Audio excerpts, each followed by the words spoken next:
Alors, Fred, tiens, fais-nous faire du sport un petit peu, là, Voilà, pour nous alors, donner de l'appétit. Que l'on mange cru, cuit, comme vous voulez, on va faire un petit peu de sport. Je propose de découvrir une nouvelle discipline qui apparaît sur la Côte d'Azur en ce moment, mais c'est né en Suède il y a 15 ans. Ça s'appelle le swim run. Swim, nager, run, courir. Donc on nage en pleine mer, juste là, et on court en même Pleine temps. terre. Alors attention, ça se pratique en binôme, en Magnifique. duo. Alors, On en a deux, on a Guillaume et Mado qui sont parfaits pour le binôme.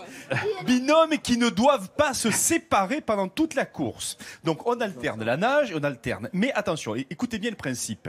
Vous Je les sens pas tellement concentrés, Fred, tu vas voir, quand je vais leur dire, ça va là. leur plaire. Vous courez en combinaison de natation néoprène et vous nagez avec les baskets. D'accord ? Ah oui, ça change tout là. Est inversé. Allez, gros plan sur cette pratique sportive en plein essor avec un exemple juste à côté d'ici. Combinaison de triathlon, flotteur attaché aux jambes et basket aux pieds.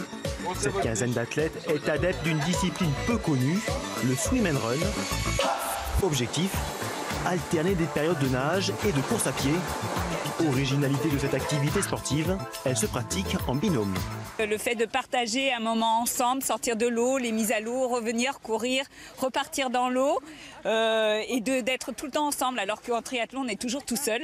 Donc on s'est dit ouais, c'est cool, on y retourne. Donc on essaye dans un premier temps, comme l'eau est un peu froide, d'essayer d'avoir une bonne cadence de bras.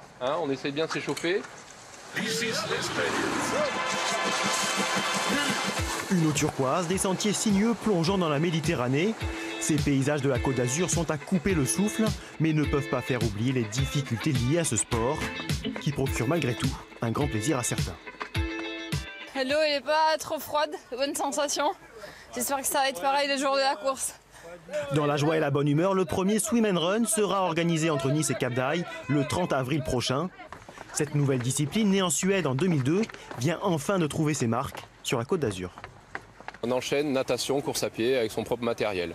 Donc on profite de tout le bassin, de l'eau, de la clarté de l'eau, puisqu'on a une côte d'Azur qui est vraiment intéressante au niveau aquatique, et surtout les chemins littoraux qui sont magnifiques. Donc on fait vraiment profiter à des gens qui viennent beaucoup de l'extérieur de tout ce magnifique paysage. Certains athlètes se préparent très sérieusement à ce rendez-vous. Le secret de la gagne, savoir réguler sa température corporelle. Saute dans l'eau, on a très froid, on ressort, on commence à courir et on a très chaud très vite avec le néoprène. Donc c'est gérer en fait ça parce que ça épuise, ça fatigue. Il faut boire, il ne faut pas oublier parce que souvent on oublie de boire et le sel aussi, ça donne soif. Près de 115 binômes devraient participer à ce nouvel événement sportif. Swim run. Voilà, alors ce qui est intéressant aussi, c'est qu'on peut...